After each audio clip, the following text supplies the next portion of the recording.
So this is Zach Smith. We drove here to where we at? Buffalo Center, Iowa. Just outside of Buffalo Center.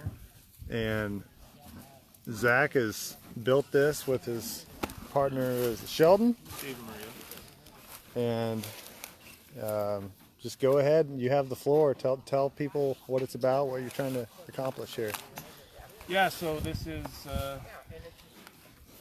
the vehicle that we call the Cluck 5000. So this is our mobile barn that my partner Sheldon and I designed this spring and built Memorial Day weekend, and then turned out to house animals that go through these pasture strips. If you want to zoom over to where they pass through, and we set them out in June, I think middle of June, and have grazed through them, moving them either once or twice a day. We've sped up to twice a day now, with the fact that pigs are getting bigger and doing more rooting action. But we've got sheep and goats out front with our pigs behind. And what you don't see, because we butchered our chickens here about a week ago, we'd have two chicken tractors that would trail about 2 days of moves behind the pig pen here.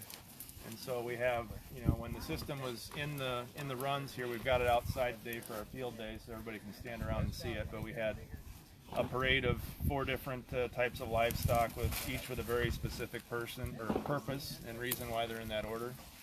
And but they've got shelter inside the barn that we designed. They've got a raised floor so that when it's been rainy and muddy for the last couple days, they've got the ability to get up and stay dry. So when it was 40 degrees and raining, they were in here and just fine. So, Brought to you by Pioneer. yeah, Pioneer hashtag there. So this is one of the cool features is our inverted water system, or roof system. So we designed the roof like this so that it catches the rainwater when it does happen. We didn't get a lot of rain here in northern Iowa this summer, but it fills our water tanks to minimize the So center point. Yep, center point, and then it fills, and then when it gets full, then we've got the overflow that shoots out into our outside row of corn that we go next to. So everything's gravity fed, doesn't require any additional energy. This is the sheep pen out front with the goats and our pivot wheel. That's kind of how we steer it when we turn. So you got one pigweed right there. Yeah. That's the reason we got the goats, right? You Yes. got the goats. Yeah. And so the goats a little bit ago, they nibbled all the leaves off, and we move into this, they'll annihilate the pigweed.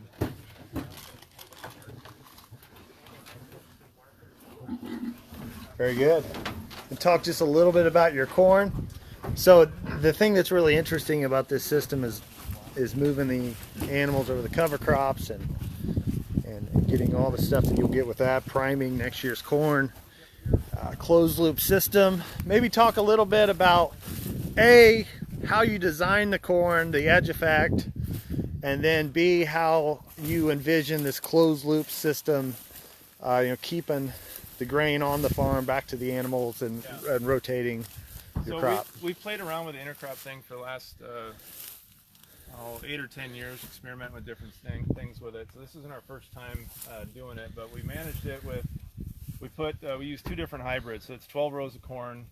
Ideally, when I'm going to have to get a different planter to match up what we want to do, it'll probably be an 8 row of row crop in between here. But we want to manage the outside couple rows to really take advantage of the stuff that Jason talks all about all the time with maximizing the extra sunlight and the full canopy capture of that light. And what we did here was we planted this thicker population. So we've got about, I think 58 or 60,000 ears on the outside edge. And this is 1185 Pioneer hybrid, which we selected because it was a little bit shorter in stature and had a ton of ear flex on it. Nice, really big, deep kernels. So why did you pick a shorter one on the edge? So we didn't want something that was going to reach up and shadow, because what happens is this canopy develops into kind of an arc, and so we put a taller product in the middle that would be able to stretch up. So that's the 825 that we have in there, and we planted this at the thicker pop to take advantage of it. I don't know what the magic pop is. Bottom line is you're getting bottom much line more is, corn when we've done this in the area. past, yeah, you can grow. I mean, it's possible to grow. When we did this in 2012 in the last drought that we had, I did ear weights, and we grew. I mean, I think the highest measurement I took was like 387 bushels when we were measuring by ear weight in the outside row.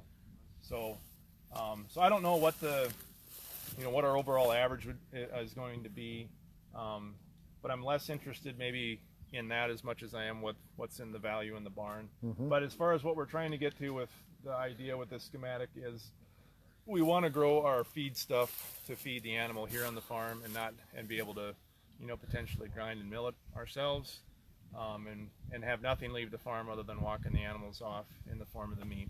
It makes a lot more sense to put my corn through a pig right now than take it to my ethanol plant down the road. So that's so next year this will look a little bit different. We'll have these schematics will probably likely be corn and beans. That's the thought right now, but we're always open to change, and maybe today we'll learn an idea from somebody new that will make us go a different direction. That's the fun part, is just flexing. So. All right. Well, thanks for inviting us up here. This is the first one of many. Yeah. All right. Good stuff.